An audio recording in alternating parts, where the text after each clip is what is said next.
new course for a new century for our country. That being done, people like General Kirinari, who graciously accepted our invitation and did a marvelous work about it, which I have the pleasure to give you a copy. That is it. He has set the tone rolling for us to now go in. First and foremost, what we have canvassed is that everybody should appreciate that this contraption of 36 states does not make anything meaningful economically for the country. We can return to regional setting. 10 regions is what we propose, and it is contained in our own earlier submittable. This is a CD for it. That is the booklet for it. These are the 10 federating regions we propose for the country. Everybody can see it. If you go through it, you see how wonderful that is. So 10 federating these are the issues you are taking to the conference. That we want the country to return to regionalism. So the the 6 geopolitical zones. No, we don't buy the 6 geopolitical zones, because even if we go to 6 geopolitical zones, the JAWS will still be balkanized.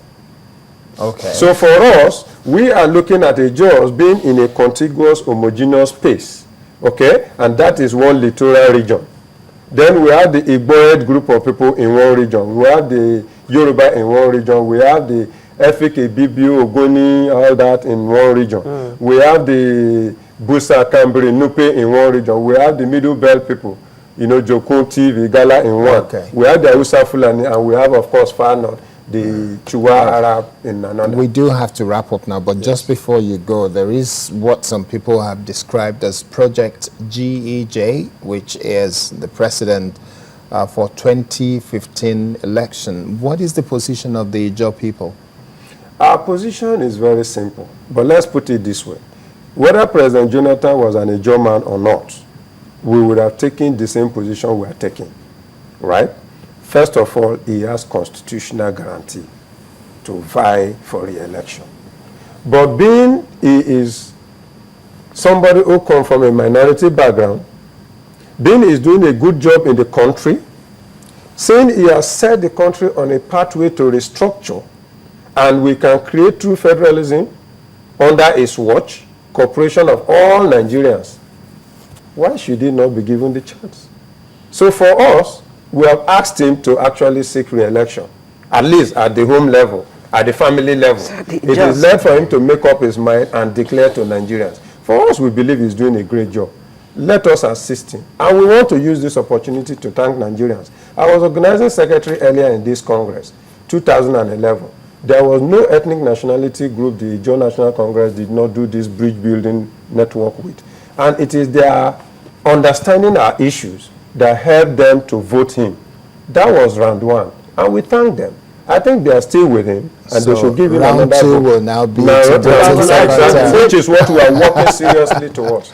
So quickly before you go, I'm sure people are wondering at home that all the agitations we had from the Ijaw people seem to have ceased. What is the reason for that? The Ijaws have been rather quiet. No. I think, if anything, let me quote Reverend Dr. Martin Luther King Jr. at this time, before I get you to the answer. Reverend Martin Luther King, during the civil liberties struggle in the U.S., this is a statement he made. He said, "Shallow understanding of people of goodwill is far worse than absolute misunderstanding of people of ill will."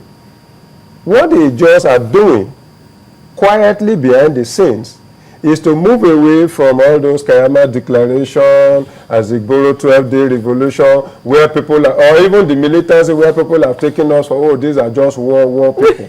We want to now move the issues to the realm of knowledge, brain and wits, intellectual debate, so that when we put the issues before you, can you also reason with us?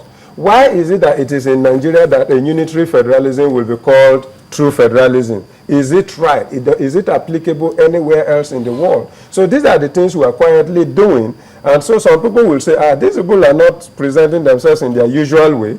Something must be wrong. Let me even tell you this.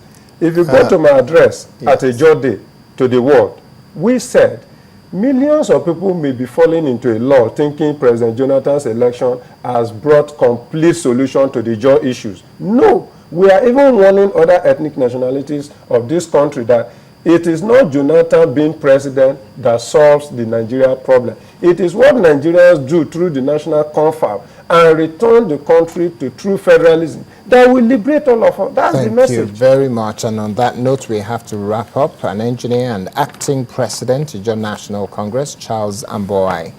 Thank you very much for coming. Yes. And we've enjoyed the conversation and the historical data that you presented to us. Thank you very much. More of the materials for you. We'll take advantage of it just after the segment. Well, we will now move on very swiftly to our business segment on Sunrise this morning. So we have a special report coming in now, which will say, please watch, by our business reporter, Chimezie Obi Iwagu.